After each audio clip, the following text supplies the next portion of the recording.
Hello everyone, कैसे हैं आप लोग दोस्तों। मैं हूं आपका दोस्त, आपका teacher CA doctor Amit कांडल।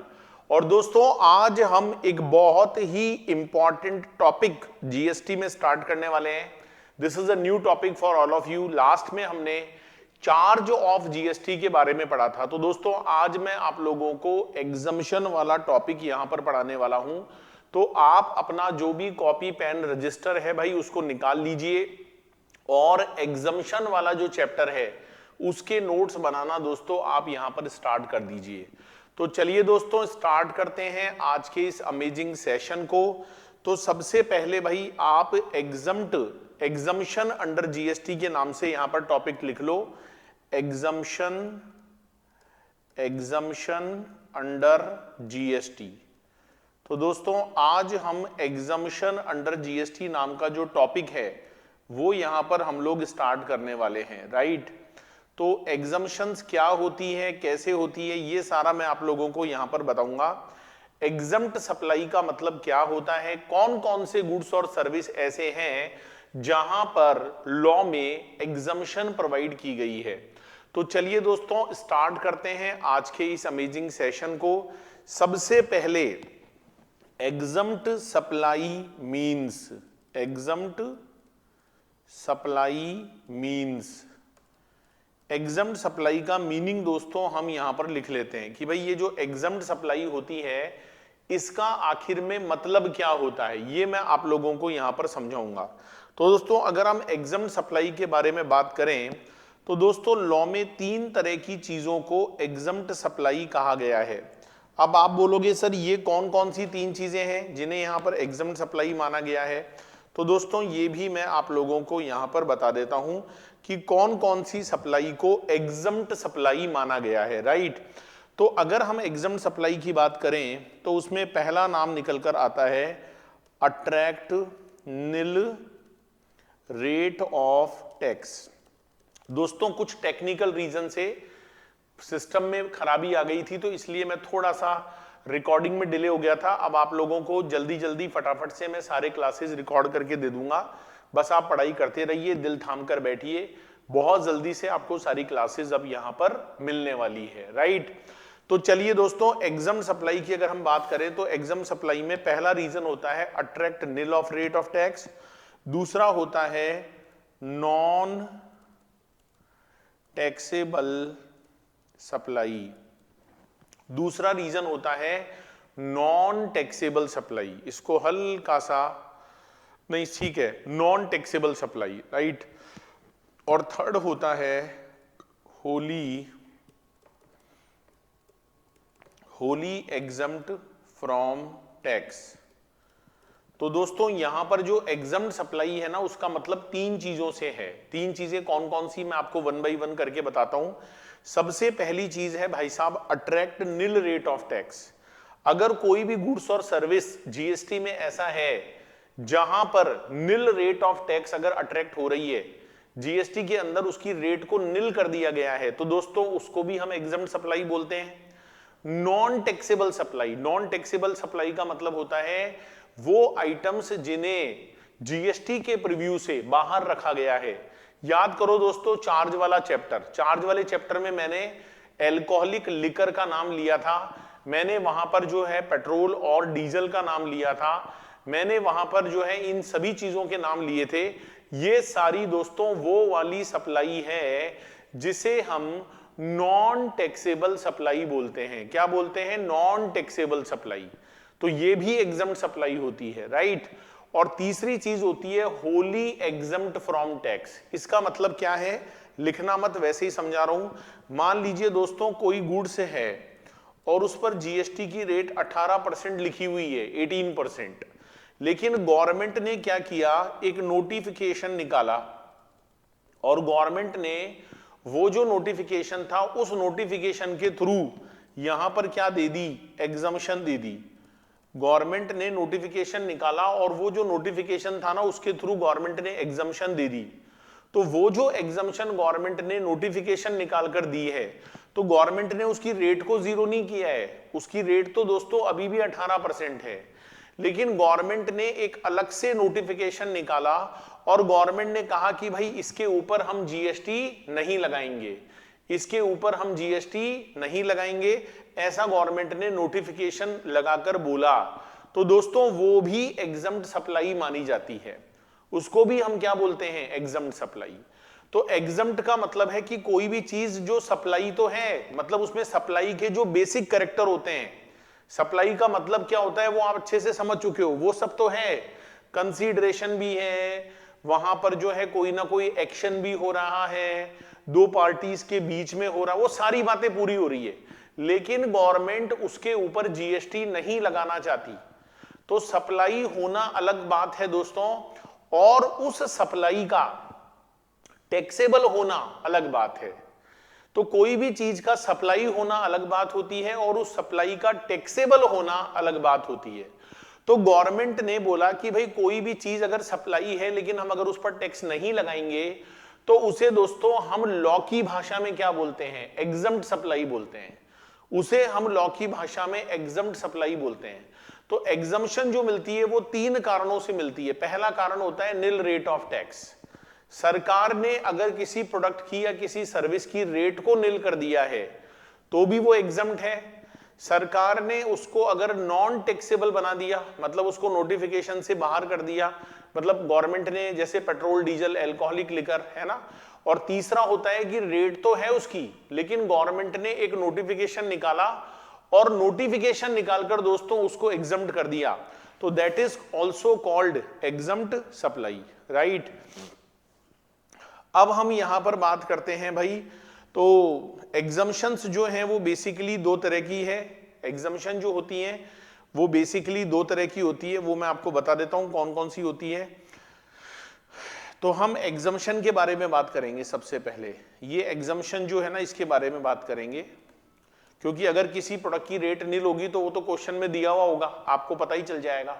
Non taxable supply आप जानते ही हो, चार्ज ऑफ जीएसटी में आपने पढ़ा था, पेट्रोल हो गया, डीजल हो गया, जैसे हमारा एल्कोहलिक लिकर हो गया, ये सब आते हैं उसमें।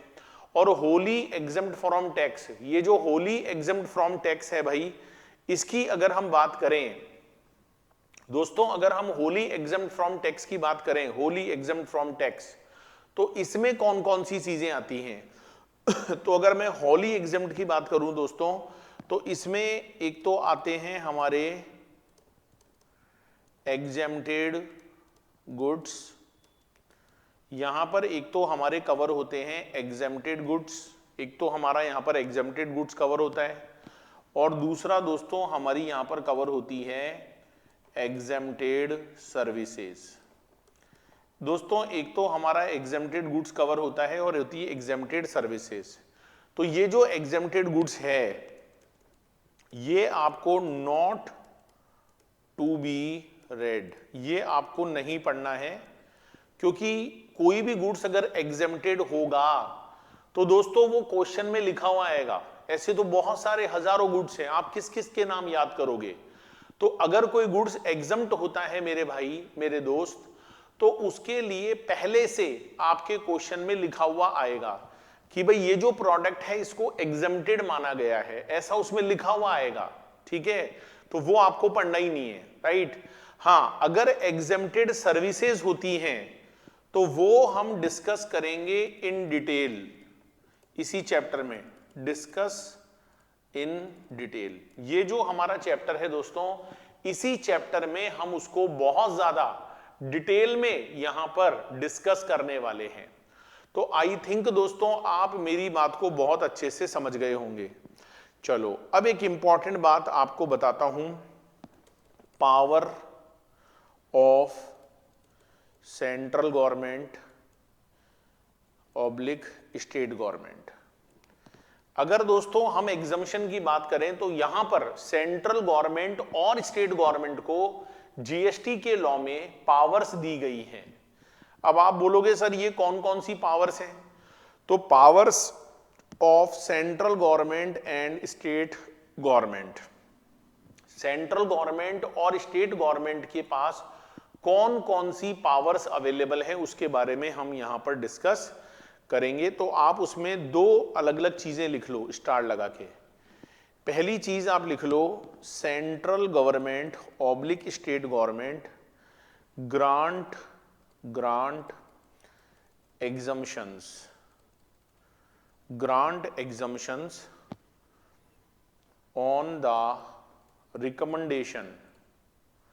on the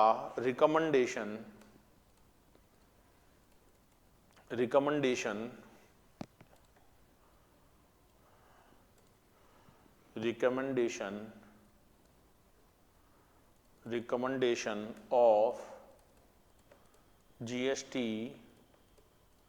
council. Central government हो या दोस्तों स्टेट गवर्नमेंट हो, they can grant exemptions on the recommendation of GST council. तो ये जो जीएसटी काउंसिल होती है दोस्तों, इसके रिकमेंडेशन पर सेंट्रल गवर्नमेंट हो या स्टेट गवर्नमेंट हो, उसको एग्जम्पशन देने की पावर होती है। लेकिन ये एग्जम्पशन वो खुद से नहीं देती है, इसके लिए time to time GST council की मीटिंग होती है। जीएसटी काउंसिल क्या होती है, ये मैंने स्टार्टिंग चैप्टर में आपको बताया था कि भाई सेंट्रल और स्टेट के जो मिनिस्टर्स होते हैं वो इसके अंदर पार्टिसिपेट करते हैं काउंसिल में, और इनकी हर 2-3 महीने में मीटिंग होती है। तो वो काउंसिल डिसाइड करती है, वो आपको रिकमेंड करेगी, देन सेंट्रल और स्टेट गवर्नमेंट एग्जम्पशन दे सकते हैं, राइट।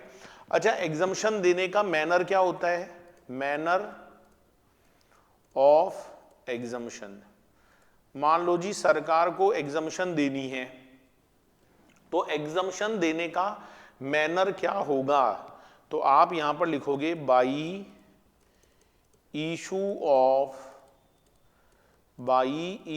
Of notification. अच्छा, मतलब यहां पर सरकार क्या इशू करेगी, नोटिफिकेशन इशू करेगी। और एक चीज और कर सकती है, वो होता है दोस्तों स्पेशल ऑर्डर भी दे सकती है। तो सरकार क्या करती है, गवर्नमेंट क्या करती है भाई, या तो नोटिफिकेशन इशू करती है, ठीक है। नोटिफिकेशन जो होता है वो इन पब्लिक होता है, सबके लिए होता है, सारी इंडस्ट्रीज के लिए होता है, ठीक है। एक होता है स्पेशल ऑर्डर। दोस्तों स्पेशल ऑर्डर का मतलब ये है कि जैसे सरकार को किसी पर्टिकुलर इंडस्ट्री को या किसी पर्टिकुलर बिजनेसमैन को एग्जम्पशन देनी है तो उसके लिए ऑर्डर पास कर सकती है। लेकिन दोस्तों सरकार नॉर्मली स्पेशल ऑर्डर पास करने से डरती है, क्योंकि जो विपक्ष के लोग हैं वो आरोप लगाएंगे कि देखो अडानी अंबानी को एग्जम्पशन मिल रही है, बाकी लोगों को नहीं मिल रही। तो इसलिए सरकार स्पेशल ऑर्डर को काम में कम लेती है। देखो, पावर का होना और उस पावर को यूज लेना, बोथ आर डिफरेंट थिंग्स, दोनों अलग अलग चीजें होती हैं मेरे भाई मेरे दोस्त। तो यहां पर सरकार क्या करती है भाई, नोटिफिकेशन जारी करती है। सरकार यहां पर नोटिफिकेशन इशू करती है या स्पेशल ऑर्डर जारी करती है। लेकिन स्पेशल ऑर्डर में वही बात है कि जो विपक्ष के लोग होते हैं दोस्तों, वो आपके ऊपर आरोप लगा सकते हैं, तो सरकार स्पेशल ऑर्डर से बचती है। नोटिफिकेशन इन जनरल होता है भाई, अगर मान लो स्टील इंडस्ट्री को एग्जम्पशन देनी है तो सारी स्टील इंडस्ट्री को एग्जम्पशन मिलेगी। तो गवर्नमेंट क्या निकालती है, नोटिफिकेशन। मतलब मान लो स्टील पर 18% जीएसटी है, तो गवर्नमेंट उसकी रेट को 0 नहीं करती, उसकी रेट तो 18 ही रहती है। गवर्नमेंट एक नोटिफिकेशन निकालकर फॉर अ टाइम बीइंग उसको एग्जम्प्ट कर देती है। उससे फायदा क्या होता है दोस्तों, 0 नहीं करने से फायदा क्या होता है कि जिस दिन सरकार को फिर से 18% लगाना पड़े तो गवर्नमेंट को टैरिफ लॉ में या जहां रेट ऑफ ड्यूटी है वहां नहीं चेंज करना पड़ता। सरकार को एक सिंपल सा काम करना पड़ता है, केवल उस नोटिफिकेशन को विड्रॉ करना पड़ता है। तो जैसे ही नोटिफिकेशन को विड्रॉ करेंगे, एग्जम्पशन मिलना बंद हो जाएगी, ऑटोमेटिकली दोस्तों टैक्स लगना क्या हो जाएगा, स्टार्ट हो जाएगा। तो ये 2 तरीके हैं जिससे सरकार एग्जम्पशन दे सकती है। एक और इंपॉर्टेंट बात है दोस्तों, वो भी आप यहां पर लिख लो, छोटा मोटा क्वेश्चन यहां पर बनकर आप लोगों के लिए आ सकता है। वो आप लिख लीजिए, if government add any explanation, if government add any explanation within 1 year, government अगर चाहे दोस्तों तो जो भी नोटिफिकेशन निकाला है उसमें एक्सप्लेनेशन ऐड कर सकती है। ठीक है, एंड इसी में लिख लो साथ में, and this explanation shall have retrospective effect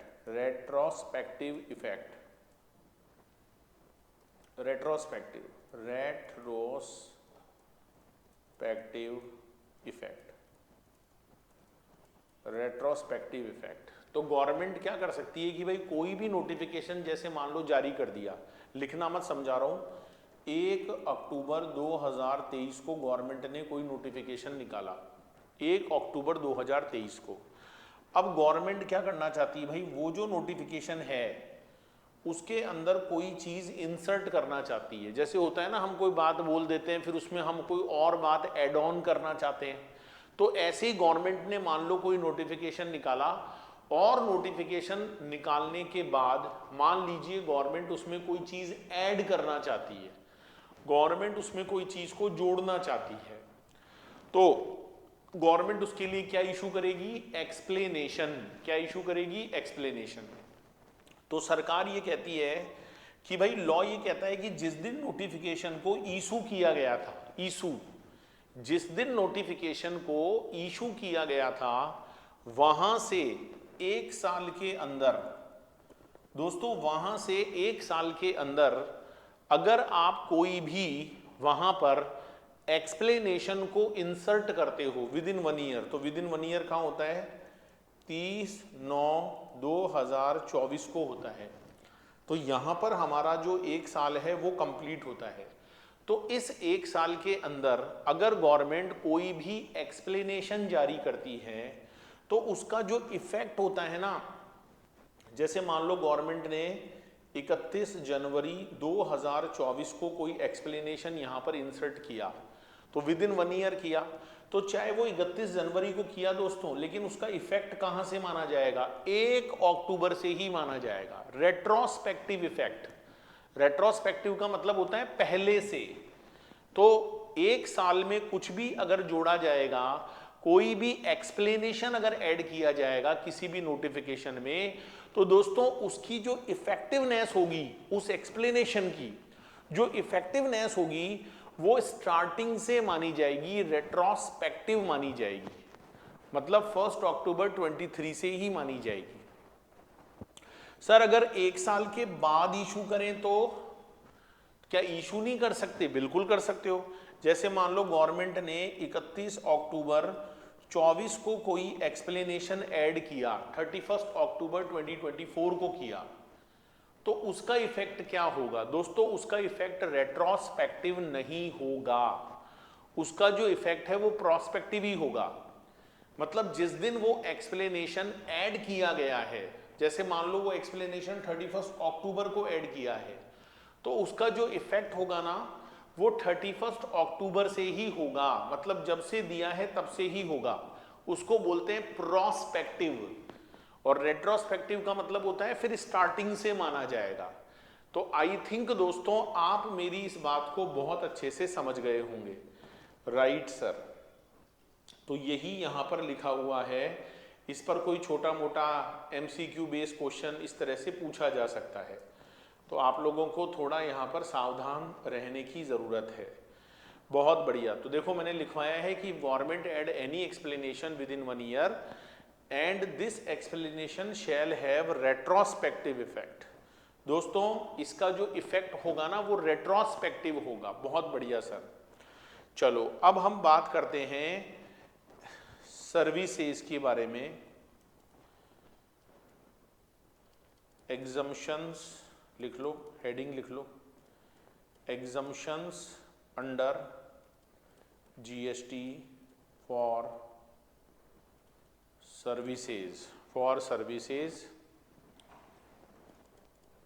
CGST and IGST act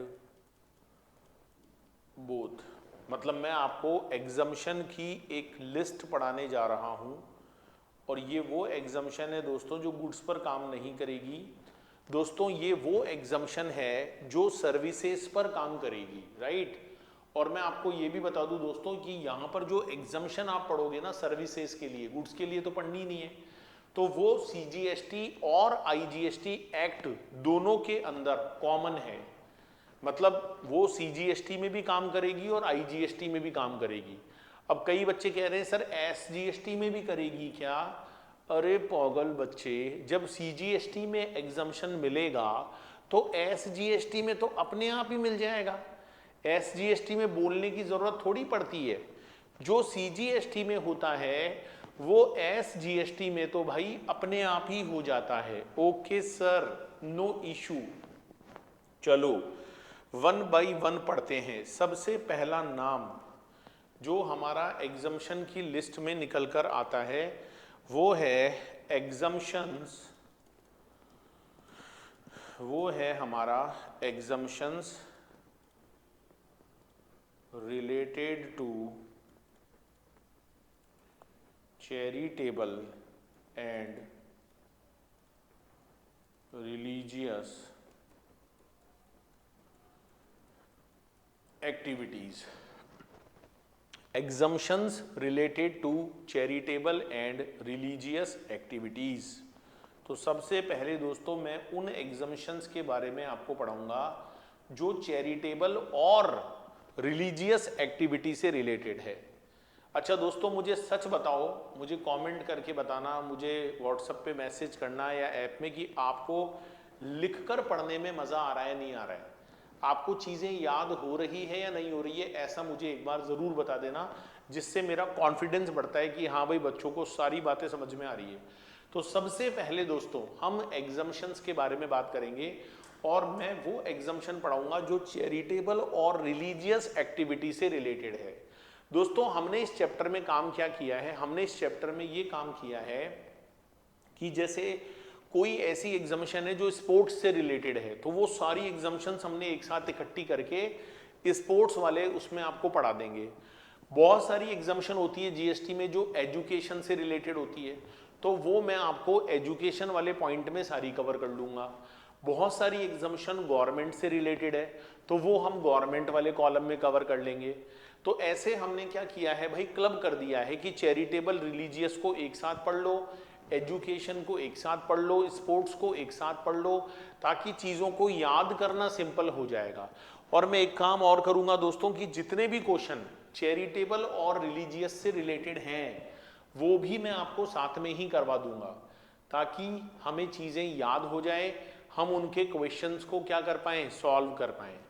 तो सबसे पहले हम उन एग्जम्पशंस के बारे में बात करेंगे which is related to charitable and religious activities. ठीक है भाई, तो सबसे पहले आप यहां पर स्टार लगा के लिख लो, है ना, और स्टार लगा के आप लिखो any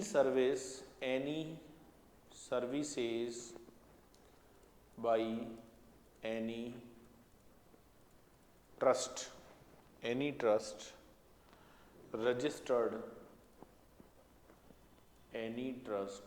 registered under section 12AA oblique 12AB 12AA oblique 12AB of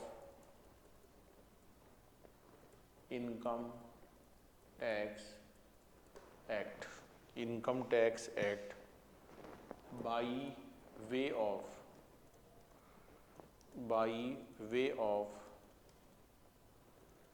charitable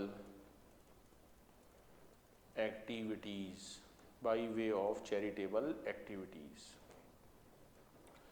तो अगर मान लीजिए दोस्तों कोई भी ट्रस्ट है, ट्रस्ट, और वो ट्रस्ट कहाँ रजिस्टर्ड होना चाहिए, इनकम टैक्स के लॉ में रजिस्टर्ड होना चाहिए। तो आप लोग जब इनकम टैक्स का लॉ पढ़ते हो तो वहां पर दो सेक्शन आते हैं, एक का नाम है 12AA, दूसरे सेक्शन का नाम है 12AB। ये वो दो सेक्शन है दोस्तों जो इनकम टैक्स एक्ट का पार्ट है। वहां पर जो भी ट्रस्ट रजिस्टर्ड होते हैं उनके द्वारा अगर कोई भी सर्विस दी जाती है, ट्रस्ट के द्वारा अगर कोई भी सर्विस दी जाती है, कौन सी service? By way of charitable activity. ऐसा नहीं कि कोई भी सर्विस, कालने को मान लो जी ट्रस्ट तो पार्टी करा रहा है, अंटी प्रिंसिपल हलेगी, पार्टी जो है चलेंगी, दम है तो बंद करवा दे। अच्छा, तो ऐसी सर्विस अगर वो दे रहा है, न्यू ईयर मना रहा है, तो भाई ट्रस्ट के ये जो काम है इन पे जीएसटी लगेगा, क्योंकि ये जो पार्टी वार्टी ट्रस्ट करवा रहा है ना दोस्तों, ये चैरिटेबल एक्टिविटी में नहीं आती। तो अब हमें ये जानना पड़ेगा कि भाई ट्रस्ट तो है 12AA और AB में रजिस्टर्ड भी है, लेकिन वो जो ट्रस्ट काम कर रहा है क्या वो चैरिटेबल एक्टिविटी का पार्ट है? अच्छा, चैरिटेबल एक्टिविटी में कौन कौन सी एक्टिविटी आती है ये भी मैं आपको 1 बाई 1 करके बताता हूं। उसमें सबसे पहला नाम आता है advancement of religion. First point आप लिख लो, एडवांसमेंट ऑफ रिलीजन।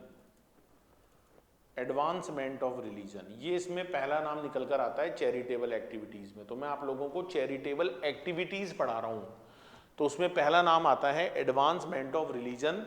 और इसमें भाई साहब दो चीजें निकल कर आती हैं, एक का नाम तो होता है स्पिरिचुअलिटी,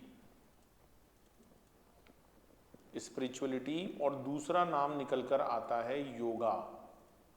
स्पिरिचुअल होता है आध्यात्मिक ज्ञान, जैसे आर्ट ऑफ लिविंग का नाम सुना होगा आपने, ईशा फाउंडेशन का नाम सुना होगा जो सदगुरु चलाते हैं। तो ये वो ट्रस्ट है, ये वो संस्थाएं हैं जो स्पिरिचुअल ट्रेनिंग देती है, लोगों को आध्यात्मिक ज्ञान देती है, उनको मेडिटेशन सिखाती हैं, उसका चार्जेस भी लेते हैं ये लोग, आर्ट ऑफ लिविंग वाले और ये ईशा फाउंडेशन वाले। पर दोस्तों उन चार्जेस पर कोई जीएसटी नहीं लगने वाला। दोस्तों ये जो चैरिटेबल ट्रस्ट होते हैं ये योगा भी करवाते हैं, जैसे बाबा रामदेव है,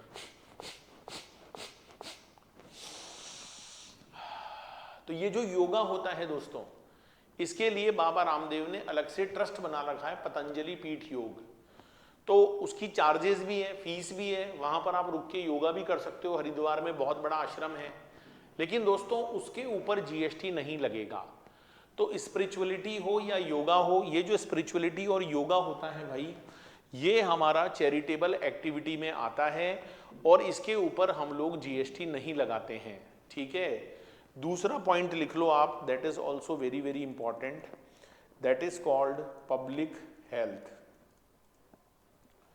तो अगर कोई भी 12AA या AB में मान लो रजिस्टर्ड है कोई ट्रस्ट, तो पब्लिक हेल्थ से रिलेटेड जो काम होते हैं, अच्छा पब्लिक हेल्थ में आप सबसे पहला नाम लिख सकते हो केयर, केयर एंड काउंसलिंग लिख लो, फिर समझाता हूं, care and counselling of, care and counselling of, इसमें पहला पॉइंट लिख लो terminally, terminally ill person, terminally ill person. Second लिख लो बी पॉइंट में, that is called HIV oblique AIDS, AIDS affected, शर्माना नहीं है, एड्स के नाम से लिख लो, अभी समझाऊंगा आपको। सी पॉइंट लिख लो addicted, addicted, addicted to narcotics, addicted to narcotics oblique alcohol, alcohol, alcohol, ठीक है, एडिक्टेड टू नारकोटिक्स और एल्कोहल, ठीक है। और ये केयर एंड काउंसलिंग हो गई। इसके बाद में सेकंड पॉइंट लिख लो आप पब्लिक हेल्थ में ही, awareness, awareness, awareness of, awareness of, awareness of लिख लो, फिर समझाता हूं, preventive health, preventive health. B point लिख लो family planning, family planning. C point लिख लो, HIV prevention, HIV prevention, HIV prevention. तो दूसरा जो पॉइंट है चैरिटेबल एक्टिविटी में, एडवांसमेंट ऑफ रिलीजन तो आ ही गया। सेकंड पॉइंट आता है दोस्तों पब्लिक हेल्थ। पब्लिक हेल्थ में क्या क्या चीजें आती है, देखो सबसे पहला नाम आता है केयर एंड काउंसलिंग। केयर का मतलब होता है भाई उनको संभालना, उनकी केयर करना या काउंसलिंग करना। किसकी? टर्मिनली इल पर्सन, कोई बीमार व्यक्ति है। तो जो लोग बीमार व्यक्ति होते हैं, टर्मिनली इल होते हैं, उनकी जो केयर और काउंसलिंग होती है वो इसमें चैरिटेबल एक्टिविटी का पार्ट बनती है। दूसरी बात है HIV और एड्स। एड्स का नाम सुना होगा, कई चीज़ों से फैलता है। तो अगर कोई रोगी है, कोई पेशेंट है दोस्तों, वो HIV या एड्स से पीड़ित है और आप उसकी केयर और काउंसलिंग की ट्रेनिंग देते हो, चैरिटेबल ट्रस्ट हो आप, तो it is covered in charitable activity, you will get exemption. दोस्तों आपको वहां पर क्या मिलने वाली है? एग्जम्पशन। सी पॉइंट आ जाता है एडिक्टेड टू नार्कोटिक्स और एल्कोहल। कई लोग होते हैं दोस्तों वो नशे के आदी हो जाते हैं, मतलब उनमें नशा कूट कूट कर भरा है। वो जब तक नशे के इंजेक्शन नहीं लेंगे, नशे की दवाई नहीं लेंगे, भाई उनका काम नहीं चलता। तो ऐसे जो नशेड़ी लोग होते हैं उनको नशा छुड़ाने के लिए भी केयर और काउंसलिंग होती है, तो वो भी चैरिटेबल एक्टिविटी का पार्ट मानी गई है। दूसरी बात है अवेयरनेस ऑफ प्रिवेंटिव हेल्थ। लोगों को आप प्रिवेंटिव हेल्थ के लिए अवेयरनेस फैलाते हो, फैमिली प्लानिंग के लिए आप उनको प्रमोट करते हो, HIV के प्रिवेंशन के लिए आप प्रचार प्रसार करते हो। तो ये सारे काम जो होते हैं ना, ये चैरिटेबल एक्टिविटी माने गए हैं, और चैरिटेबल ट्रस्ट अगर इनको करेगा तो वहां पर कोई GST आपका नहीं लगने वाला, राइट। तीसरी इंपॉर्टेंट चीज निकल कर आती है, एडवांसमेंट ऑफ रिलीजन हो गया, पब्लिक हेल्थ हो गया। तीसरा काम जो निकल कर आता है that is called education. Education and skill development. Education and skill development. अगर कोई चैरिटेबल ट्रस्ट एजुकेशन या स्किल पे काम करेगा, एजुकेशन या स्किल डेवलपमेंट पर काम करेगा, तो वो भी यहाँ पर कवर माना गया है। क्या क्या आता है इसमें, किसको दी जा रही है ये, आप इसमें लिख लो 2, education and skill development 2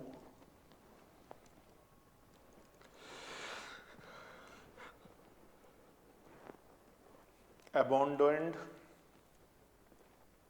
oblique orphaned, abandoned oblique orphaned, ठीक है, ऑब्लिक होमलेस चिल्ड्रन, ठीक है। सेकेंड पॉइंट लिख लो physically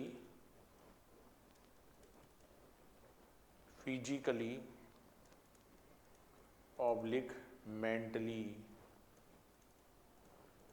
abused, physically oblique mentally abused.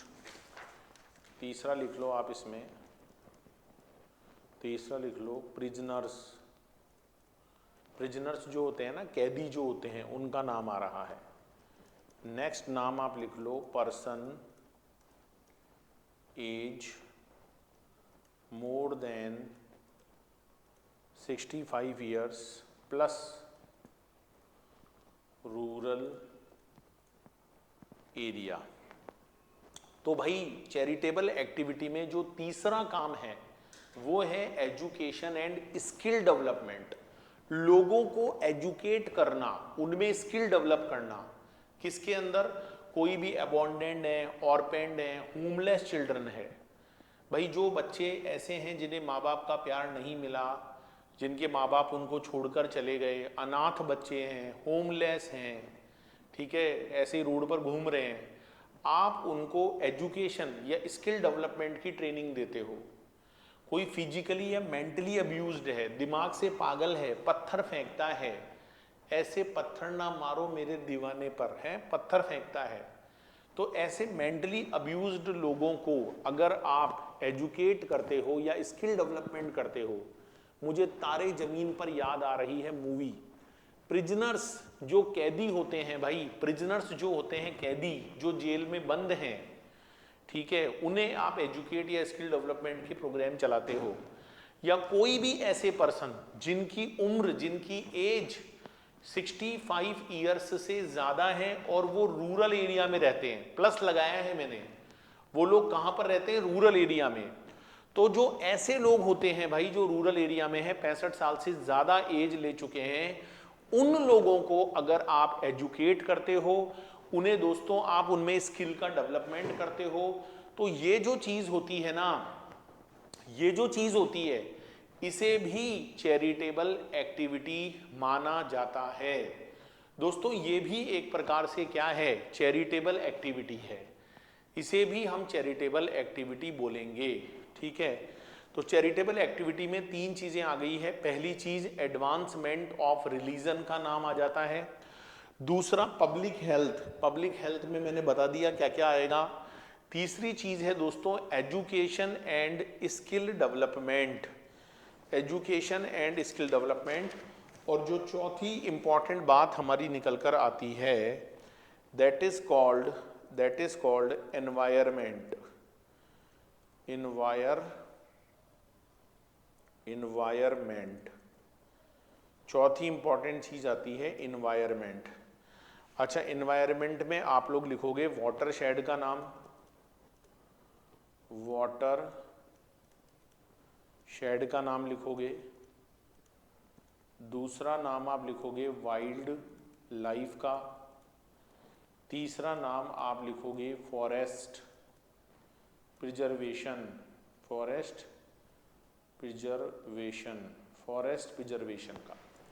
तो वाटर शेड बनाना, वाइल्ड लाइफ सेंचुरी को प्रोटेक्ट करना, फॉरेस्ट को प्रिजर्व करना, ये जो एनवायरमेंटल वर्क होते हैं, एनवायरमेंटल, इनको भी चैरिटेबल एक्टिविटी माना गया है। तो कोई भी ट्रस्ट जो सबसे पहली बात तो 12 AA और AB में रजिस्टर्ड होना चाहिए। दूसरी बात, वो जो भी सर्विस देगा उसकी सर्विस चैरिटेबल एक्टिविटी का पार्ट होनी चाहिए। अगर ये दोनों बातें पूरी होती है तो दोस्तों वो जो ट्रस्ट एक्टिविटी कर रहा है, वो जो सप्लाई कर रहा है, उसके ऊपर हम GST नहीं लगाएंगे। राइट, बात समझ में आई? हाँ सर। तो जब भी क्वेश्चन आएगा चैरिटेबल एक्टिविटी से रिलेटेड, तो आप एक तो ट्रस्ट का रजिस्टर्ड देखोगे कि वो 12 AA या AB में रजिस्टर्ड है या नहीं है। दूसरी बात, जो भी काम वो कर रहा है वो चैरिटेबल एक्टिविटी का पार्ट है या नहीं है, ये भी आपको यहां पर देखना पड़ेगा, ठीक है। इसके बाद में आप एक लाइन लिख लो यहां पर, और ये लाइन आप अलग से लिख लो रेड में ताकि आपको ध्यान रहे भाई। और इसमें आप लिख लो any activity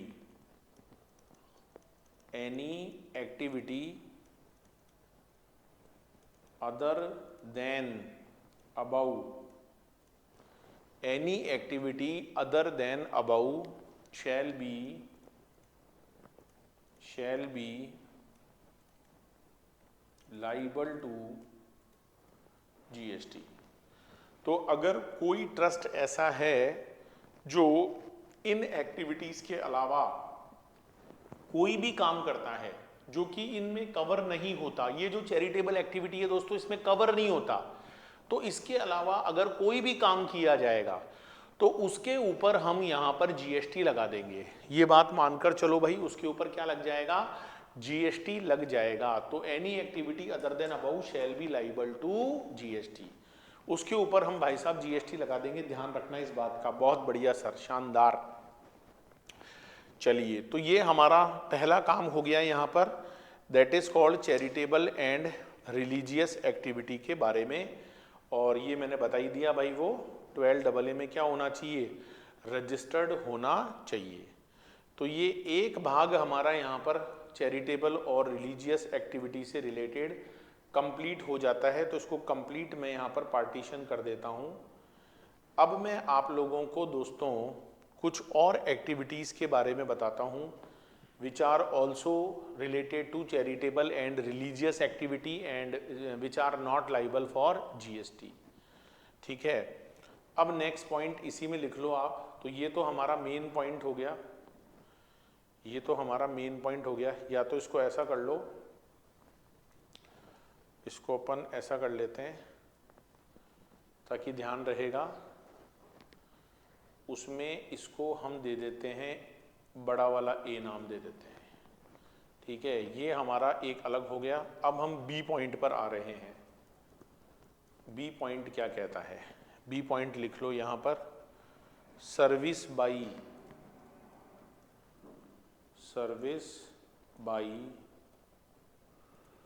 way of, service by way of, service by way of, और इसमें आप लिख लीजिए स्टार लगाकर religious ceremony, religious ceremony like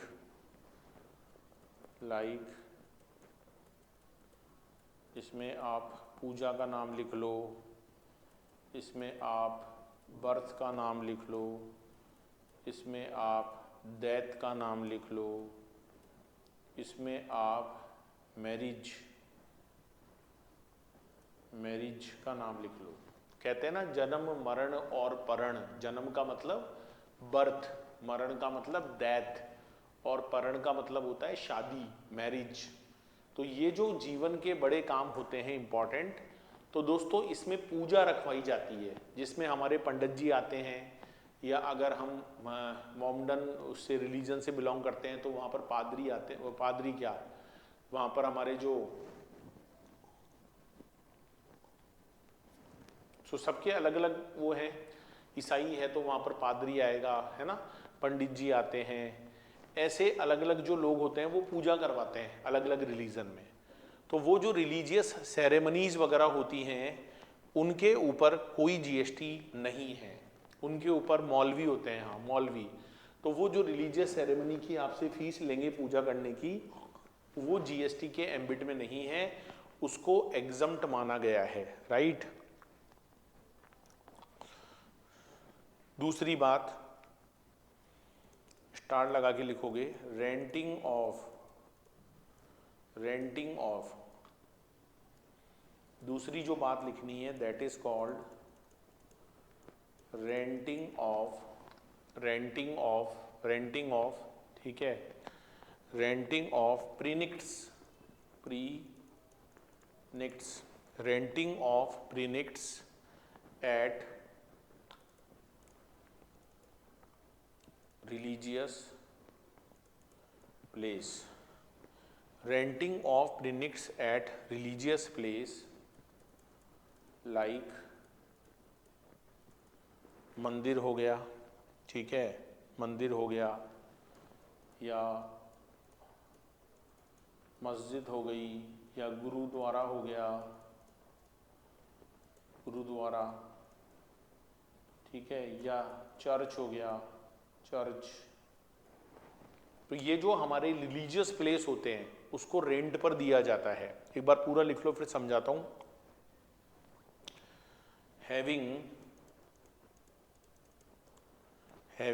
property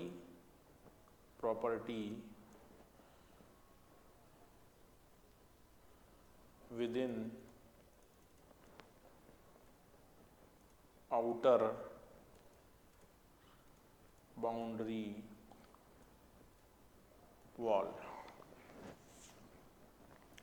wall plus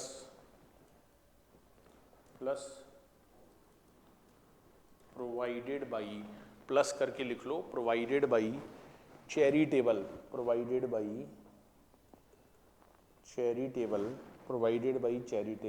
oblique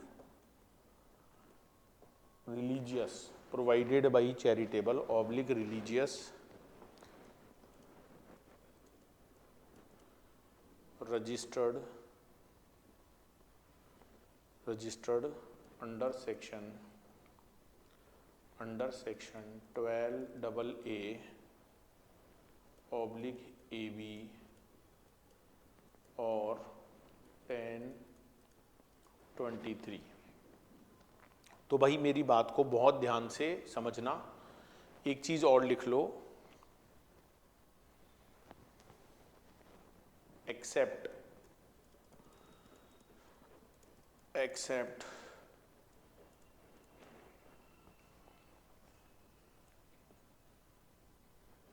accept इसमें पहला पॉइंट लिख लो, if room rent more than और equal to 1000 rupees per day, 1000 rupees per day. Second point लिख लो, सेकेंड पॉइंट लिख लो, hall oblique pandal, hall oblique pandal oblique premise, premise oblique open area, open area etcetera. Hall हो गया, पंडाल हो गया, premise हो गई, ओपन एरिया हो गया। If it is more than और equal to rupees 10,000 per day, 10,000 per day, space oblique shop, space oblique shop for business purpose, business purpose more than और equal to rupees 10,000 per month, 10,000 per month. अब मेरी बात को बहुत ध्यान से सुनना। तो ये तो मैंने बता ही दिया भाई, कोई भी जन्म हो, मरण हो, परण हो, मतलब शादी हो, मतलब जिसको मैरिज बोलते हो, चाहे किसी का बर्थ हो, चाहे किसी की डेथ हो, उस समय कुछ सेरेमनीज होती हैं, कुछ रिचुअल्स होते हैं, तो वो हमें वहाँ पर करवाने पड़ते हैं, राइट। तो उसके लिए हमको बकायदा फीस देनी पड़ती है, क्योंकि सामने वाला बंदा आपको सर्विस दे रहा है। लेकिन दोस्तों हम उस सर्विस के ऊपर कोई जीएसटी नहीं लगाएंगे, because it is covered in exemption. वो एग्जम्पशन में क्या है, कवर्ड है। दूसरी बात दोस्तों, ये जो रिलीजियस प्लेस होते हैं, अब रिलीजियस प्लेस में आप टेम्पल भी बोल सकते हो, मॉस्क्यू भी बोल सकते हो, चर्च भी बोल सकते हो, तो ये जितने भी रिलीजियस प्लेस होते हैं, इनका जो प्रीनिक्ट्स होते हैं, प्रीनिक्ट्स का मतलब होता है जैसे आपका मंदिर बना हुआ है, that is called building area, तो उसके आसपास जो खाली जगह होती है, ठीक है, बाउंड्री वॉल तक की, उसे प्रीनिक्ट्स बोला जाता है, नियर बाई एरिया। तो वो जो खाली जगह है, मंदिर, मस्जिद, गुरुद्वारा, चर्च, ठीक है, तो उसकी जो आउटर बाउंड्री वॉल है, वहां तक का जो एरिया होता है, अगर उसे किराए पर दिया जाता है, रेंट पर दिया जाता है। अच्छा, रेंट पर कौन देता है, चैरिटेबल और religious registered under section 12AA और AB, या तो वो 12AA और AB में रजिस्टर्ड हो, या वो सेक्शन 10 सब सेक्शन 23 में कवर होता हो। तो ये जो चैरिटेबल और रिलीजियस जो बॉडीज होती हैं, जो टेम्पल होते हैं, जो गुरुद्वारे होते हैं, भाई ये सब अगर इन सेक्शंस में रजिस्टर्ड हैं और ये अपनी जो जगह है, अपनी जो प्रमाइसेज है, उसको अगर रेंट पर देते हैं, तो लॉ कहता है कि हम उसके ऊपर जीएसटी नहीं लगाएंगे, एक्सेप्ट, ध्यान से सुन लीजिएगा, क्वेश्चन आएंगे, प्रैक्टिकल में करवाऊंगा, अगर रूम का किराया 1,000 रुपए पर डे के बराबर हो या ज्यादा हो, मतलब 1,000 से कम होना चाहिए, एग्जम्पशन तभी मिलेगी।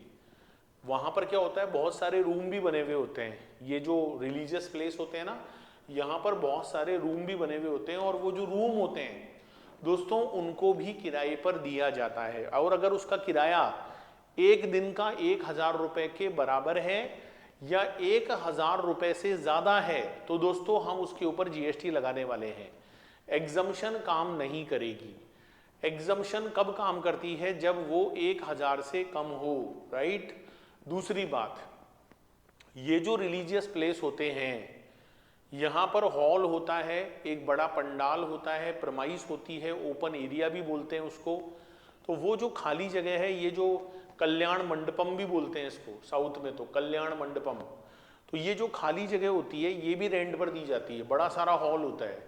अच्छा दोस्तों, उसका किराया अगर 10,000 के बराबर है या 10,000 रुपए से ज्यादा भी है तो भी जीएसटी लग जाएगा। जीएसटी कब नहीं लगेगा? जब वो 10,000 रुपए से कम हो पर डे। दोस्तों जब वो पर डे 10,000 से कम होता है तो एग्जम्पशन काम करेगी, अदरवाइज एग्जम्पशन काम नहीं करेगी। अगर वो 10,000 के बराबर हुआ तो भी जीएसटी है, 10,000 पर डे से ज्यादा हुआ तो भी जीएसटी है। दोस्तों वहां पर एक कॉमर्शियल स्पेस भी होता है जहां पर प्रसादी वगैरह कॉमर्शियल काम होते हैं, वहां पे दुकान वगैरह होती है, शॉप होती है, उसका किराया अब ध्यान रखना यहां पर डे नहीं है। यहां पर अगर आप देखोगे तो वो जो किराया है वो पर मंथ है। दोस्तों अगर वो किराया पर मंथ 10,000 रुपए के बराबर है या वो 10,000 रुपए से ज्यादा है, पर मंथ की बात कर रहा हूं मैं, तो भी जीएसटी लग जाएगा। मतलब अगर 10,000 से कम है तो हम जीएसटी नहीं लगाएंगे, 10,000 के बराबर या ज्यादा होने पर हम उस पर भी जीएसटी लगा देंगे। तो ये एक्सेप्शंस आपको यहां पर याद रखने हैं, ये प्रैक्टिकल क्वेश्चंस में आपके काम आएंगे। लो मैं एक प्रैक्टिकल क्वेश्चन साथ के साथ करवा भी देता हूं आपको। आप लोग क्वेश्चन बैंक निकाल लो, प्रिंट ले लिया होगा आपने।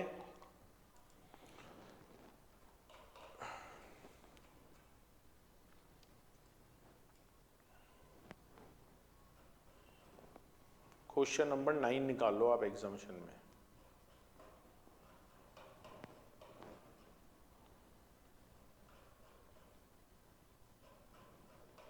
एग्जामिशन वाले चैप्टर का क्वेश्चन नंबर 9।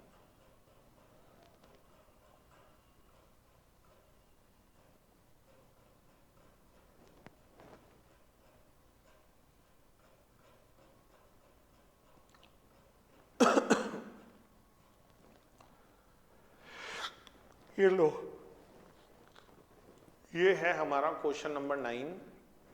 और इस क्वेश्चन नंबर 9 को अगर हम पढ़ें तो यहां लिखा हुआ है सर्व सुगम चैरिटेबल ट्रस्ट। सर्व सुगम चैरिटेबल ट्रस्ट।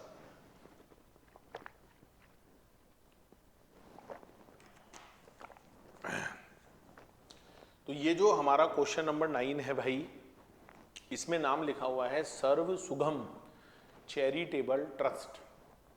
ये जो सर्व सुगम चैरिटेबल ट्रस्ट है ये रजिस्टर्ड है अंडर सेक्शन 12AA।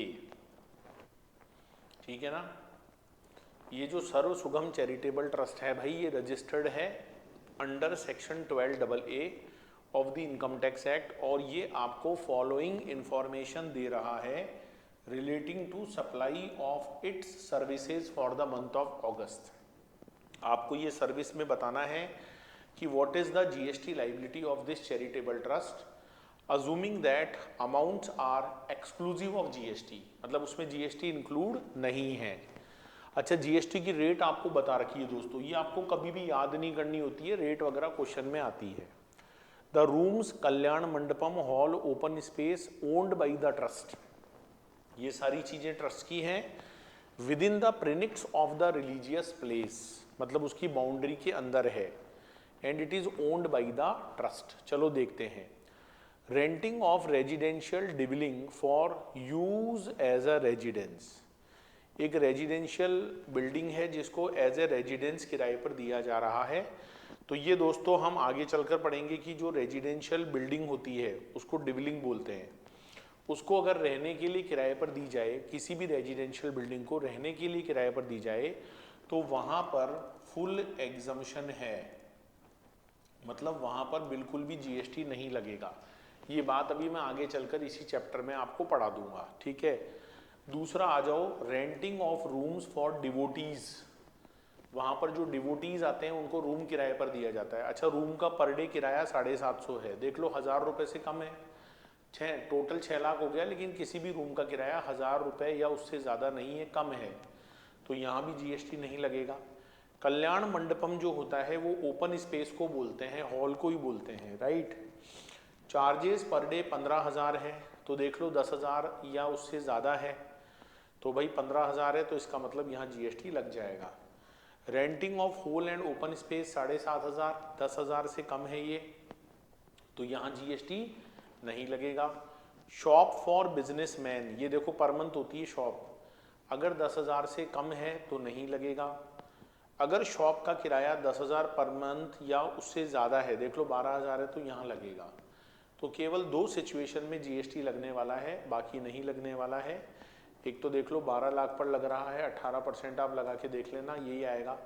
बाकी सब जगह पर नील नील नील नील लिखा हुआ है। और एक 7,500 पे, अच्छा इसका रीज़न आपको देना पड़ेगा, बिकॉज इट इज़ एक्सीडिंग, ये लिखना पड़ेगा वहाँ पर। अगर आप डायरेक्ट लगा कर आ गए तो आपको फुल मार्क्स नहीं मिलेंगे। जैसे इस वाले में आपको लिख कर आना था कि it is below per month, 10,000 से कम है, ऐसे लिख कर आना था। ठीक है, यहाँ भी बिलो, यहाँ भी पर डे एक्सीड हो रहा है, तो ऐसे जब तक आप नहीं लिखोगे तो आपको फुल मार्क्स नहीं मिलने वाले, राइट, आपको फुल मार्क्स नहीं मिलने वाले। तो आई थिंक दोस्तों बात बहुत जोर से समझ में आ गई होगी, राइट, यस सर। तो ये वाली बात है भाई। चलो,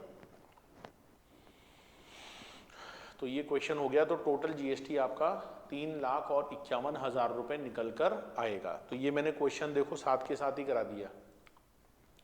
चलो वापस आ जाते हैं हमारे नोट्स पे। तो मैं आपको चैरिटेबल और रिलीजियस एक्टिविटी पढ़ा रहा था, जिसमें पहले मैंने चैरिटेबल एक्टिविटीज़ के बारे में बताया था। बी पॉइंट में हमने रिलीजियस सेरेमनी के बारे में डिस्कशन किया, रूम का किराया कितना होना चाहिए वो बताया आपको। ये बी पॉइंट हमारा यहाँ पर कवर हो जाता है। इसके बाद हम चैरिटेबल से रिलेटेड एक और एंट्री है वो भी पढ़ लेते हैं। यहाँ पर एक और एंट्री है, उसको मैं नाम दे देता हूँ पॉइंट सी। उसको मैं नाम दे देता हूँ पॉइंट सी। मतलब मैंने क्या किया है कि इसमें बहुत सारी एंट्रीज बनी हुई है एग्जाम्शन में, एंट्री 1, एंट्री 2, एंट्री 3। तो हमने रिलीजियस और चैरिटेबल से रिलेटेड जितनी भी एंट्रीज थी ना, उन सबको एक ही जगह पर नोट कर लिया। अब आप यहाँ पर सी पॉइंट लिख लो, और सी पॉइंट में आप लिख लीजिए रिलीजियस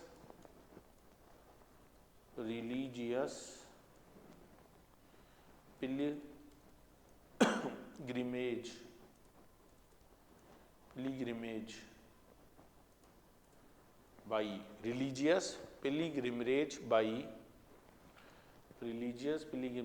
बाई इसमें नाम लिख लो आप कुमोन मंडलम, कुमोन मंडल विकास निगम, कुमोन मंडल विकास निगम लिमिटेड, लिमिटेड लिखना मत भूल जाना, Kumaon Mandal Vikas Nigam limited for Kailash Mansarovar, Kailash Mansarovar. Second point लिख लो Haj committee of India, Haj committee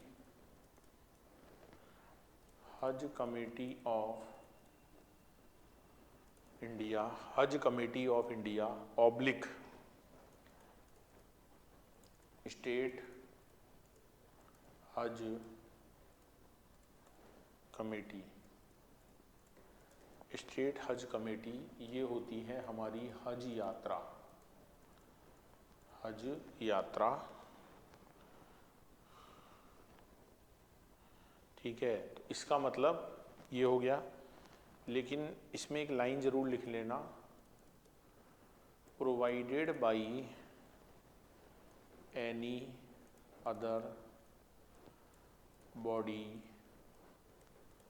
और पर्सन, नोट लिख लेना इसमें, इसको नोट बोल दो, provided by any other body और person shall be liable to tax। तो दोस्तों कुछ यात्राएं होती हैं जिनको हम बोलते हैं भाई लोग यात्रा पर जा रहे हैं, धर्म यात्रा पर जा रहे हैं, तीर्थ यात्रा, ठीक है ना, हिंदी में बोलते हैं तीर्थ यात्रा। तो तीर्थ यात्रा पर अगर आप जाते हो, जैसे कैलाश मानसरोवर एक बहुत ही पवित्र जगह है भगवान शिव के लिए, तो इंडिया से काफ़ी लोग कैलाश मानसरोवर यात्रा पर जाते हैं। बहुत ही कठिन यात्रा बताई जाती है, जिसके लिए हमें वीज़ा भी लेना पड़ता है, क्योंकि इसका कुछ पार्ट चाइना में पड़ता है। तो हमें चाइना के रास्ते से जाना पड़ता है, राइट। ये जो कैलाश मानसरोवर यात्रा होती है, इसके लिए हमारे देश में एक बॉडी है जो इस यात्रा को सुगम बनाने के लिए, इस यात्रा को करवाने के लिए आपको फैसिलिटेट करती है। उसका नाम है कुमोल मंडल विकास निगम। तो ये जो कुमोल मंडल विकास निगम लिमिटेड अगर यात्रा को ऑर्गेनाइज करेगी तो वो जो भी चार्जेस, अच्छा खासा 1.5-2 लाख रुपए तक का खर्चा भी आता है, उस पर आपको जीएसटी देने की ज़रूरत नहीं है, राइट। दूसरा नाम आता है दोस्तों हज यात्रा का। इसके लिए हमारे देश में हज कमेटी ऑफ इंडिया है। जो मोमडन समाज के लोग हैं, हमारे भाई लोग हैं, उनको हज यात्रा करनी होती है। इसके लिए हमारे देश में हज कमेटी ऑफ इंडिया बनी हुई है और हर स्टेट में भी हज कमेटी होती है। ये जो बॉडीज़ होती हैं ये हज यात्रा को ऑर्गेनाइज करवाती हैं, हेल्प करती है, फैसिलिटेट करती है दोस्तों। उसके ऊपर भी कोई जीएसटी नहीं लगेगा। जो भी चार्जेस होंगे उन पर आपको कोई जीएसटी यहाँ पर नहीं लगाना है, राइट। तो ये दो बॉडीज़ के नाम यहाँ पर लिखे हुए हैं, कुमोल मंडल विकास निगम और एक होता है भाई साहब हज कमेटी ऑफ इंडिया। एक होती है हमारी हज कमेटी ऑफ इंडिया। इसके अलावा कोई भी अगर अदर बॉडी या पर्सन यात्रा करवाते हैं कैलाश मानसरोवर की या हज यात्रा, बाकी सारी यात्रा तो टैक्सेबल है ही, हज यात्रा या कैलाश मानसरोवर यात्रा अगर कोई और बॉडी करवाएगी तो दोस्तों it is liable to tax. उसके ऊपर हम जीएसटी लगा देंगे। उस पर एग्जम्पशन काम नहीं करने वाली, वहाँ पर जीएसटी पक्का पक्का लग जाएगा। तो ये बात आपको बहुत जोर से समझ में आ रही होगी। यस सर, ठीक है। इसके बाद आप आ जाओ पॉइंट नंबर डी पर, जो चैरिटेबल से रिलेटेड हमारा पॉइंट नंबर जो डी है उस पर आप लोग आ जाइए। पॉइंट नंबर डी, ठीक है।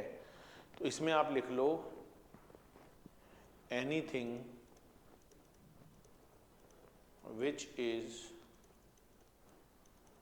related to training and coaching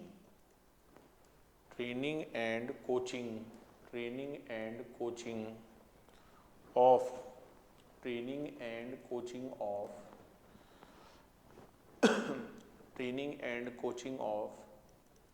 इसमें पहला पॉइंट लिख लो आर्ट, सेकंड पॉइंट लिख लो कल्चर, और जो हमारा थर्ड नंबर का पॉइंट है वो लिख लो आप sports.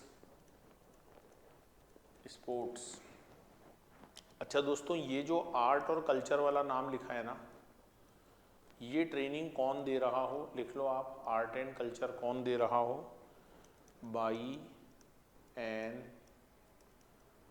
Individual,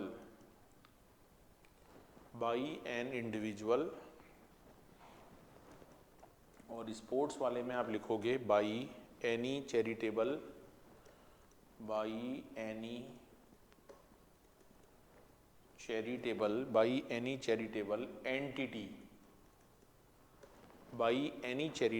entity registered under section 12AA/12AB, ठीक है। अच्छा, आर्ट में क्या क्या आता है, नोट लिख लो यहाँ पर नीचे, और नोट में लिख लो आर्ट मीन्स, इसमें आएगा हमारा डांस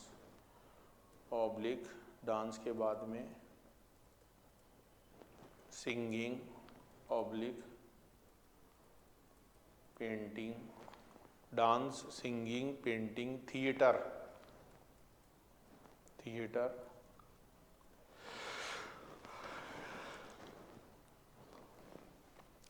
के बाद लिख लो लिटरेचर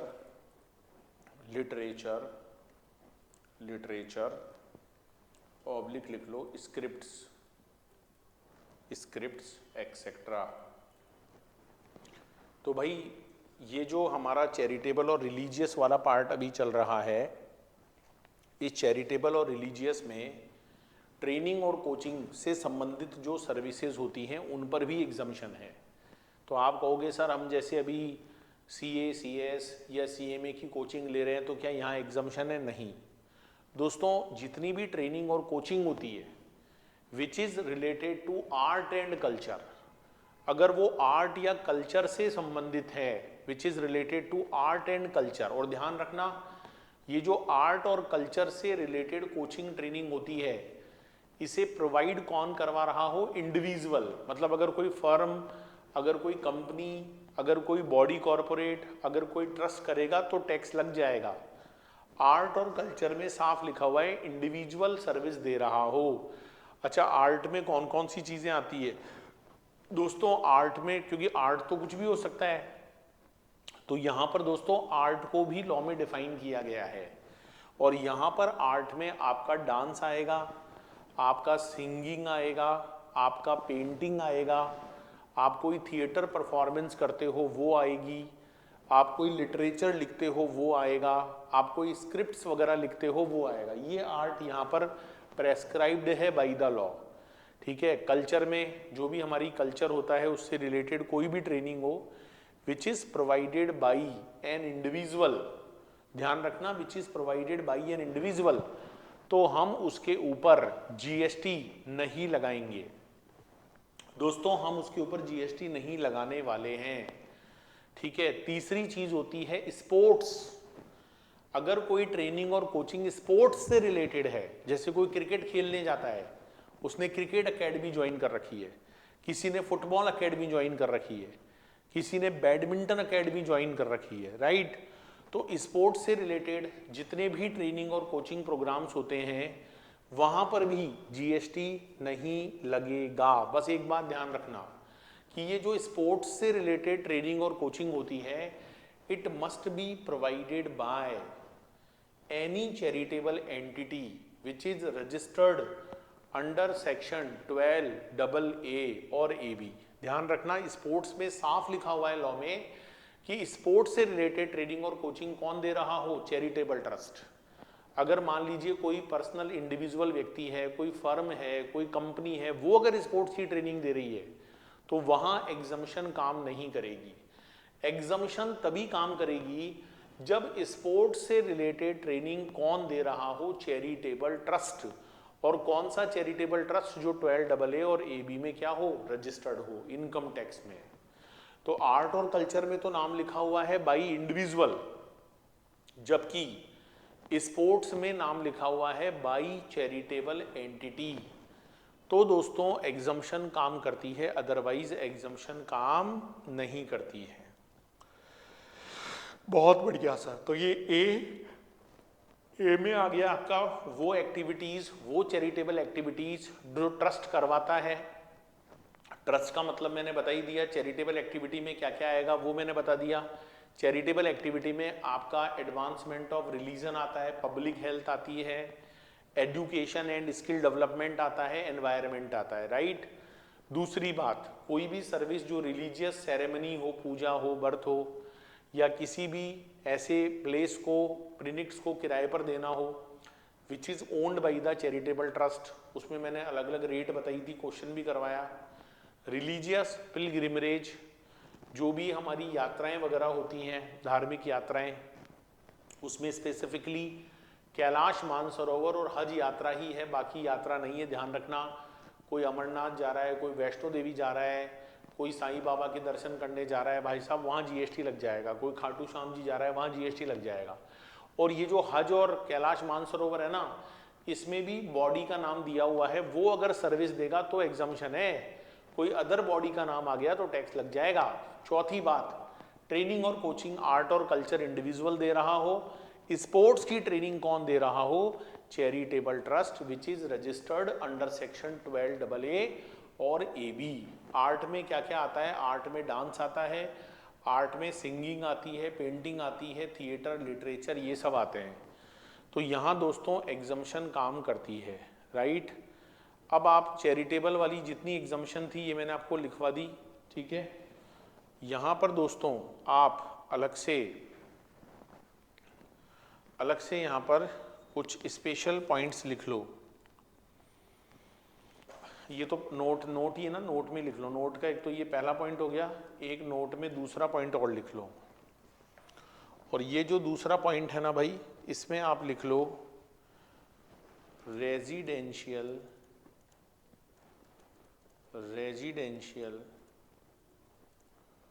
प्रोग्राम। इसमें आप नाम लिख लो रेजिडेंशियल प्रोग्राम और कैंप्स। रेजिडेंशियल प्रोग्राम और camps for activities for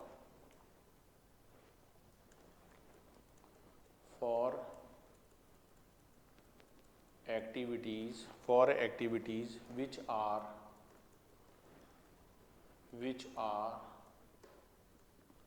exempt. Residential program or camps for activities which are exempt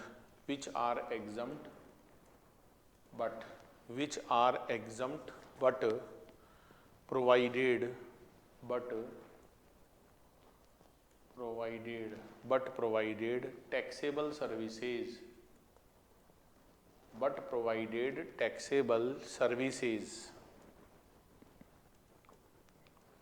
services with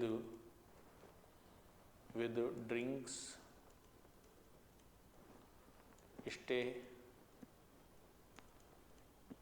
food, etc.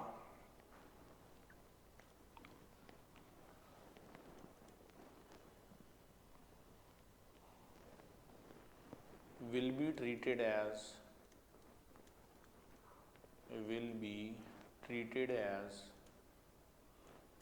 Composite supply. एक बार लिख लो, फिर आपको जल्दी से याद दिला देता हूं। Will be treated as composite supply and principal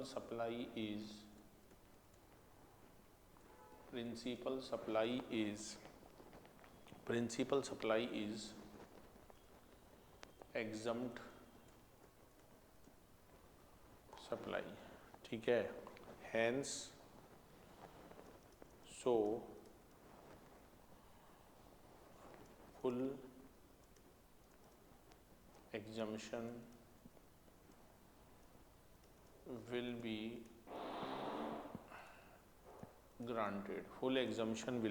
granted। तो दोस्तों मेरी बात को ध्यान से सुनिएगा। रेजिडेंशियल प्रोग्राम होते हैं, कैंप्स लगाए जाते हैं for activities which are exempt but provided with taxable service. ठीक है, प्रोवाइडेड विद टैक्सेबल सर्विस। अगर कोई रेजिडेंशियल प्रोग्राम है, कोई कैंप वगैरह लगाए जाते हैं for activities which are exempt, जैसे मान लो योगा का कैंप है, अब बाबा रामदेव ने योगा का कैंप लगाया है, ठीक है, उसको बकायदा पतंजलि पीठ योग ऑर्गेनाइज कर रहा है, या ईशा फाउंडेशन का कोई जो है मेडिटेशन से रिलेटेड या जो स्पिरिचुअल है उससे रिलेटेड कोई कैंप है। अब वहाँ पर वो लोग क्या करते हैं, जैसे बाबा रामदेव का हरिद्वार में बहुत बड़ा आश्रम है ना, या साउथ साइड में इनका ईशा फाउंडेशन वालों का कोयम्बटूर में है ना, बेंगलोर साइड में काफ़ी बड़ा इनका आश्रम है। तो वहाँ पर ये क्या करते हैं, आपको स्टे भी देते हैं, 15 दिन वहीं रहो आप, स्टे भी मिलेगा आपको, दोनों टाइम का फूड भी मिलेगा आपको, ड्रिंक्स भी मिलेंगे। तो साथ में जैसे कोई आध्यात्मिक कोर्स है, साथ में आपको फुल रेजिडेंशियल प्रोग्राम दिया जा रहा है कि वहीं रहकर करो आप। अब चक्कर क्या पड़ रहा है दोस्तों, आपसे जो चार्ज लिया जाएगा वो तो एक पैकेज लिया जाता है, भाई आपसे 20,000 ले लिए, आपको 15 दिन वहीं योगा करना है, वहीं रहना है, सब कुछ वहीं है। अब इस 20,000 में खाना पीना रहना योगा सबकी फीस है, तो इसमें अलग अलग सप्लाई हो गई, मतलब इसमें योगा भी आ गया, इसमें खाने पीने भी आ गए। तो दोस्तों याद करो, इसमें नंबर ऑफ डिफरेंट टाइप की सप्लाईज हैं, लेकिन इसको हम as per section 8 composite supply बोलेंगे, है ना। आपने बेसिक वाले चैप्टर में पढ़ा था ना, कंपोजिट सप्लाई वाले चैप्टर में, सॉरी, तो कंपोजिट सप्लाई हो गई, मतलब it is called natural bundle. हम इसको नेचुरल बंडल बोलेंगे क्योंकि ऐसे रेजिडेंशियल प्रोग्राम दिए जाते हैं, प्रोवाइड किए जाते हैं। तो ये जो कंपोजिट सप्लाई है दोस्तों, मुझे बताओ इसमें प्रिंसिपल सप्लाई क्या है। आप वहां खाने पीने गए थे या योगा करने गए थे? योगा करने गए थे इसलिए खाना पीना मिला, खाना पीना खाने गए थे इसलिए योगा नहीं किया। That is called principal supply. और जब कंपोजिट सप्लाई होती है तो सेक्शन 8 ये कहता है माय डियर फ्रेंड्स कि उसमें ये देखो कि भाई प्रिंसिपल सप्लाई कौन सी है। तो प्रिंसिपल सप्लाई तो वहां पर योगा है। अच्छा, योगा पे जीएसटी नहीं लगता, तो इसका मतलब वो जो पूरा कंप्लीट पैकेज है उस पूरे पर ही जीएसटी नहीं लगने वाली। Full exemption will be granted. दोस्तों वहां आपको पूरा का पूरा एग्जम्पशन दे दिया जाएगा, राइट। तीसरा इंपॉर्टेंट नोट आप लिख लो नोट में, any services provided to, any services provided to, ये जो टू है ना इसको हाईलाइट कर लेना, any services provided to charitable trust, any services provided to charitable trust is not exempt.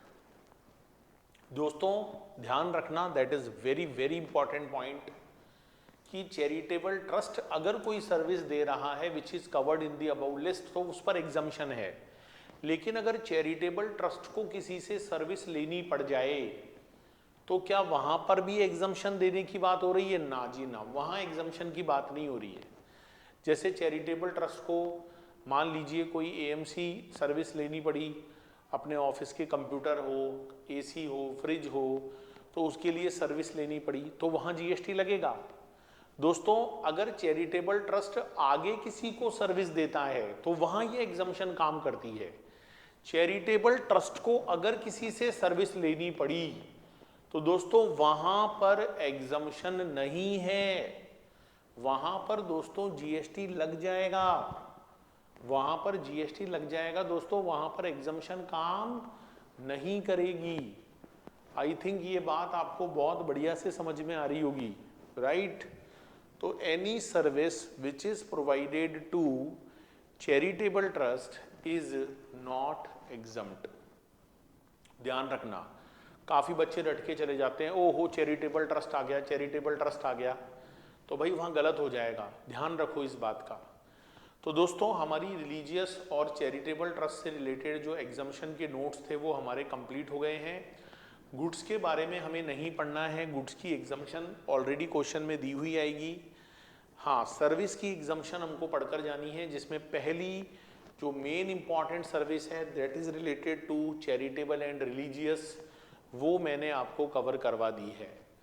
तो अब हम नई चीज़ पर आएंगे और वो नई चीज़ क्या है भाई, वो मैं आपको 1 बाय 1 करके बताऊंगा। तो ये जो मेन पार्ट है इसको क्यों ना हम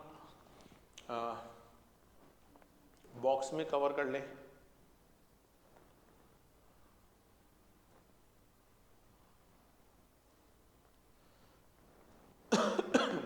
चैरिटेबल एंड रिलीजियस एक्टिविटी।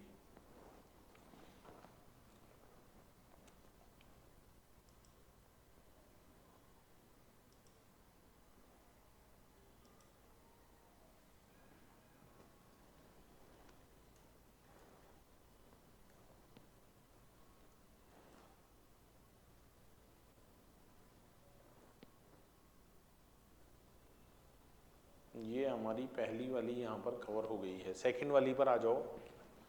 अब जो हम सेकंड वाली पढ़ने जा रहे हैं that is called agriculture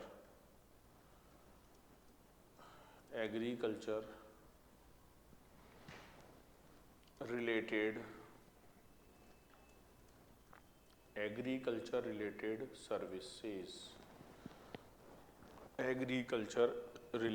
services.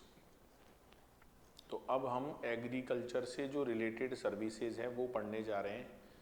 जो मेन हमारा पार्ट है, पहले था हमारा चैरिटेबल और रिलीजियस, है ना, चैरिटेबल और रिलीजियस हमारा पहला था। अब हम सेकंड पढ़ने जा रहे हैं एग्रीकल्चर रिलेटेड सर्विसेज। मतलब एग्रीकल्चर से रिलेटेड जितनी भी सर्विसेज हैं उनमें कहाँ कहाँ पर एग्जम्पशन काम करती है, क्योंकि क्वेश्चन में क्या होगा, एग्रीकल्चर से रिलेटेड आपको बहुत सारी सर्विस बता दी जाएगी, तो आपको ध्यान में रखना है कि सारी सर्विस एग्जम्प्ट नहीं है।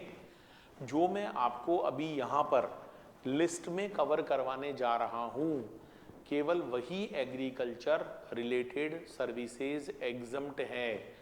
इसके अलावा कोई भी होगी तो भाई वहाँ पर टैक्स लग जाएगा, समझना इस बात को।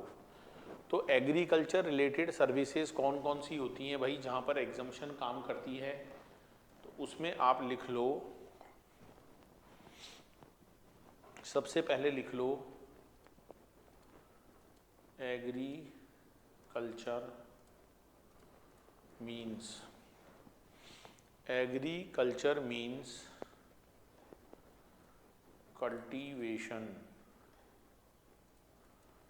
cultivation of plants.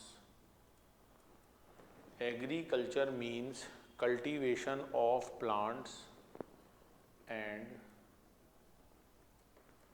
rearing of animals. rearing of animals bracket में लिख लो एक्सेप्ट हॉर्स, एक्सेप्ट हॉर्स। तो एग्रीकल्चर का मतलब होता है cultivation of plants, cultivation of plants and rearing of animals. अब आप कहोगे भाई ये कल्टीवेशन क्या होता है? कल्टीवेशन का मतलब होता है दोस्तों प्राइमरी एक्टिविटीज़। जब हम कोई भी खेती करते हैं तो उसमें कुछ प्राइमरी एक्टिविटीज़ होती है, जैसे खोना, खोदना, बोना, उगाना, ये सब कल्टीवेशन कहलाता है। These are called primary activities. तो अगर हमें खेती में कोई भी प्राइमरी एक्टिविटीज़ करनी पड़ती हैं, दैट इज़ कॉल्ड कल्टीवेशन। ठीक है, उसको हम कल्टीवेशन कहते हैं, जो प्राइमरी एक्टिविटीज़ हैं। ठीक है, एंड रियरिंग ऑफ एनिमल्स, ये जो जानवर होते हैं भाई, इनका जो पालन पोषण होता है, जानवरों को पालने का काम होता है, एक्सेप्ट हॉर्स, हॉर्स को छोड़कर। पता नहीं इन लोगों की हॉर्स से क्या दुश्मनी है, हॉर्स से पता नहीं क्या दुश्मनी है इनकी। तो हॉर्स को छोड़कर जितने भी एनिमल होते हैं उनकी रियरिंग हो या प्लांट्स का कल्टीवेशन हो, कल्टीवेशन मतलब प्राइमरी एक्टिविटीज़, इससे रिलेटेड जितनी भी सर्विसेज होती हैं फॉर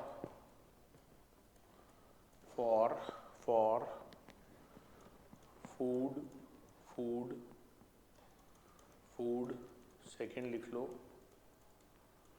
फाइबर, फूड फाइबर, तीसरा लिख लो फ्यूल, तीसरा लिख लो यहाँ पर फ्यूल, फोर्थ लिख लो रॉ मटीरियल, फोर्थ लिख लो रॉ मटीरियल, और फिफ्थ यहाँ पर लिख लो सिमिलर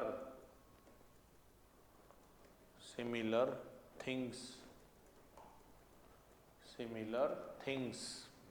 तो फूड हो, फाइबर हो, फ्यूल हो, कोई भी रॉ मटेरियल हो या सिमिलर थिंग्स हो, इनके लिए अगर प्लांट्स कल्टीवेशन हो रहा है, एनिमल की रियरिंग हो रही है, जैसे भेड़ पालन होता है, तो भेड़ पालन में जो भेड़ होती है, जो शिप होती है, उसका जो बाल होता है उसको निकाला जाता है, तो वो बेसिकली काम आता है as a raw material, right.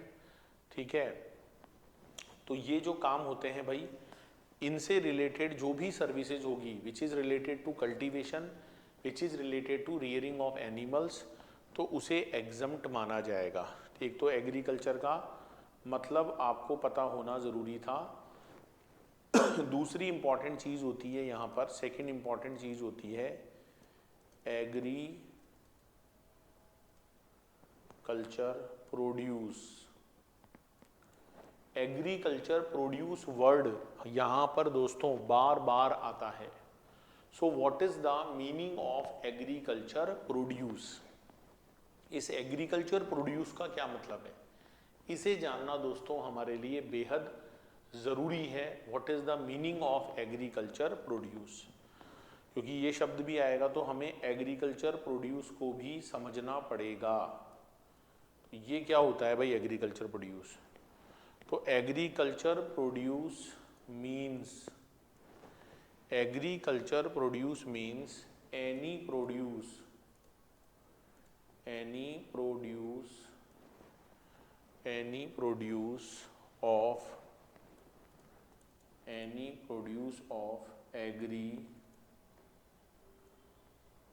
any produce of agriculture on which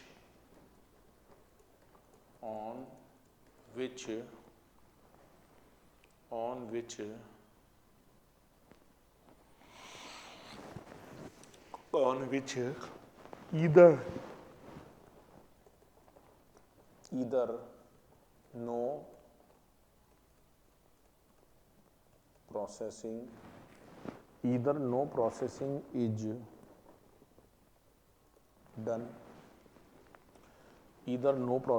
is done, or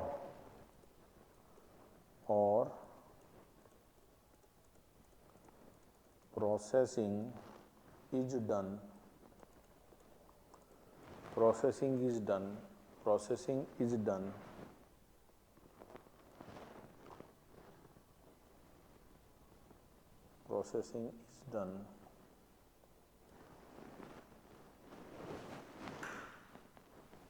normally by producer oblique cultivator, normally by producer oblique cultivator, ठीक है, and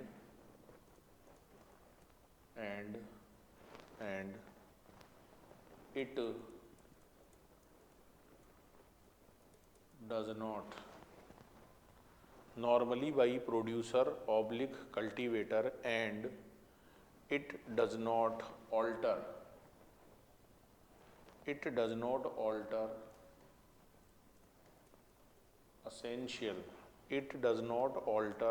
essential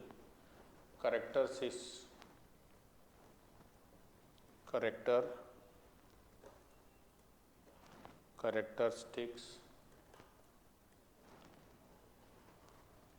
unless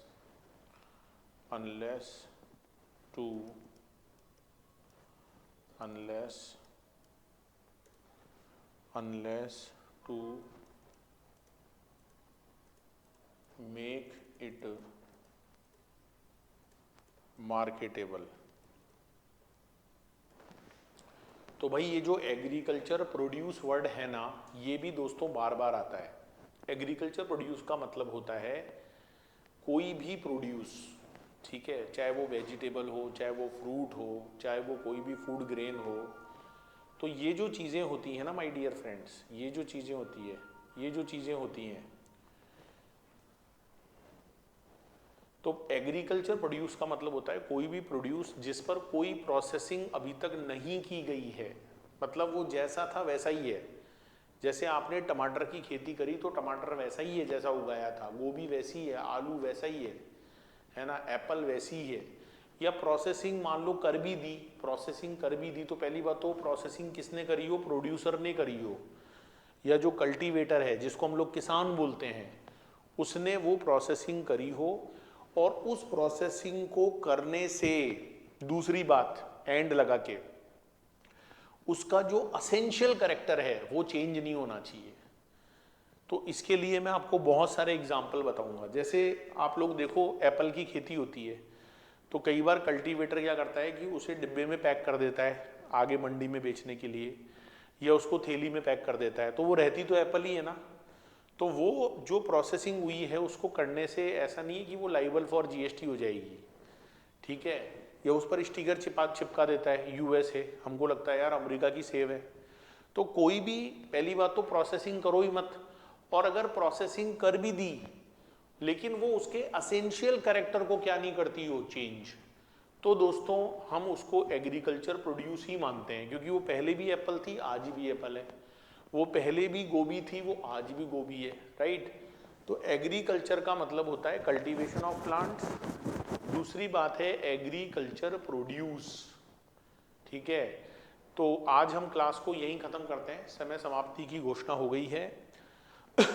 मैं आपको नेक्स्ट क्लास में थोड़ा एग्रीकल्चर प्रोड्यूस के बारे में भी बताऊंगा। और अब आपको जल्दी जल्दी रिकॉर्डिंग मिलेगी, due to some technical error दिक्कत आ गई थी, लेकिन अब मैं आपको फटाफट से दे दूंगा, आप बस पढ़ते जाइए। Thank you so much for watching. Class कैसे लगी ज़रूर बताइएगा। मैंने क्लास का, अगर आपको पूरी क्लासेस चाहिए तो मैंने लिंक डिस्क्रिप्शन बॉक्स में दे दिया है, हमारे ऐप का लिंक दे दिया है, वहाँ से आपको सारी क्लासेस मिल जाएंगी, डेमो देख सकते हैं। वीडियो अच्छा लगा हो लाइक कर देना, शेयर कर देना, ठीक है, बहुत अच्छा लगता है।